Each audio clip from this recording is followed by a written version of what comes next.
Kalau sekarang kita dengar kata headphone, pasti yang kebayang langsung perangkat buat dengerin musik kan? Entah itu buat ngebeat di jalan, nemenin kerja, atau sekedar biar nggak denger ocehan orang di sekitar. Tapi tahu nggak? Headphone pertama kali diciptain itu bukan buat musik sama sekali. Justru awalnya dipakai buat komunikasi.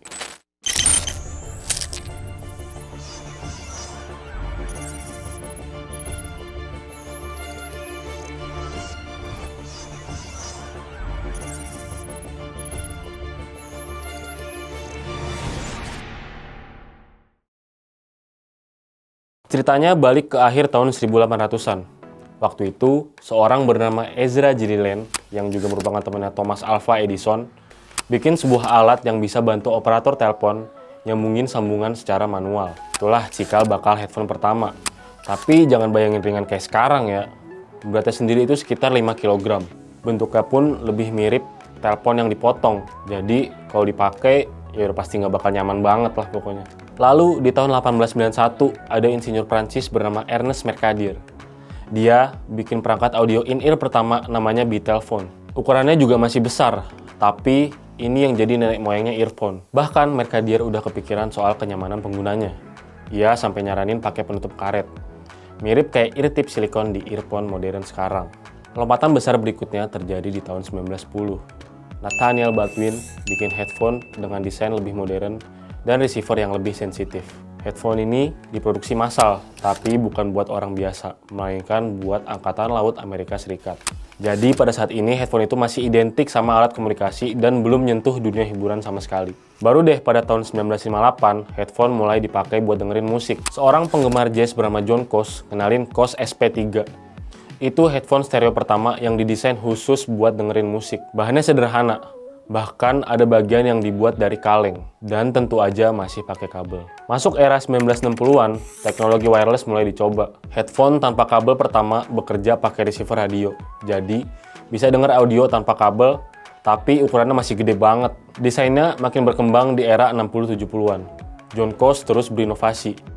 Bikin desain dengan headband lebih lebar, kap telinga lebih besar, dan kualitas audio yang makin oke. Dia bahkan sempat gandeng The Beatles buat rilis The Beetlephones, dan tentunya alat tersebut sukses besar karena popularitas band tersebut juga. Tahun 1968, Sennheiser bikin gebrakan dengan HD414. Ini headphone pertama dengan desain open back, jadi suara dari luar masih bisa masuk, bikin lebih aman dipakai saat ada di luar ruangan. Dan desain ini pun juga masih dipakai sampai sekarang. Lalu masuk ke era 1979.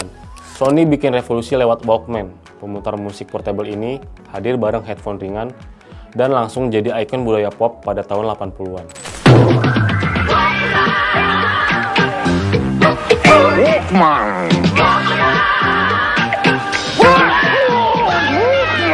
Sony の歩くステレオウォークマン。ヘッドホンで話せるホットライン付き。どうぞ。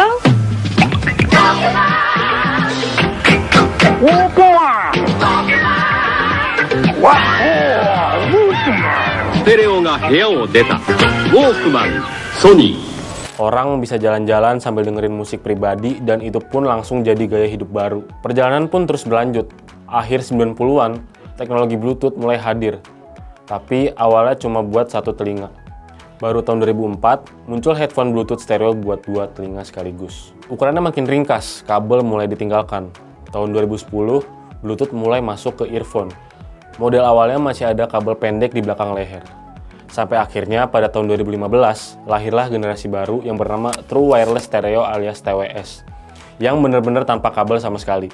Jadi, kalau sekarang kalian santai dengerin lagu lewat headphone Bluetooth atau TWS, ingat aja, semua itu berawal dari alat komunikasi seberat 5 kg di akhir 1800-an. Dari yang awalnya ribet dan berat, sekarang berubah jadi ringan, stylish, dan jadi bagian dari fashion itu sendiri.